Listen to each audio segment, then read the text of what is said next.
Hello বন্ধুরা, আজকে আমার বাড়িতে কার্তিক পুজো ছোট করেই হচ্ছে। আমার দিদিরা এসছে, মায়ের মা এসছে, মা বাবা এসছে। তো আমি এখন দেখো পুরোপুরি সেজে গুজে তৈরি। সকাল থেকে অনেক কাজে ব্যস্ত ছিলাম, তাই সকাল থেকে সবকিছু খুঁটিনাটি দেখানোর সময় পাইনি। আর চলো, আমার কার্তিক সোনাকে, আমার দুটো কার্তিকই ঘরে রয়েছে, আগের বছরেরটা আর এই বছরে যেটাকে কিনে নিয়ে এলাম সেটাও রয়েছে। তো চলো দেখাই ওদেরকে কত সুন্দর করে সাজানো হয়েছে। গোটা ঘরটা সবটাই তোমাদের দেখাবো, চলো দেখাবো। তো দেখো, এই দেখো পুজোর সব সামগ্রী এখানে সাজিয়ে রাখা হয়েছে আপাতত।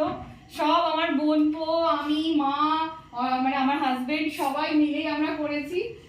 তো এই দেখো আমার হাজবেন্ড, আমরা মানে রেডি হয়েছি, ও এখনো কাপড় পরেই আছে, আমি একটু রেডি হয়েছি। আর এই দেখো আমাদের নতুন এবছরে আমার এই কাতে সোনা, আর আমার ওই দেখো আগের বছরের কাতে সোনা, দুজনকে এখানে সব ভোগ সামগ্রী মানে যা যা মানে করতে পেরেছি, আমি যেটুকু করতে পেরেছি সেগুলো রয়েছে। 7 রকমের ভাজা, লুচি, নাড়ু আর মিষ্টি। আর এটা একটা ফলের নৈবেদ্য দেওয়া আছে, আর একটা আতপ চালের নৈবেদ্য দেওয়া আছে। তো আমার আজকে এইটাই এখন আপাতত দেখতে পাচ্ছ, কারণ এরপর আমি পুজোয় বসে যাবো আর সব কিছু দেখাবার সময় হয়ে উঠবে না। যার জন্য আজকের মতন এখানেই শেষ করছি। আবারও দেখা হবে, অনেক অনেক নতুন নতুন ভিডিও নিয়ে আমি আসবো।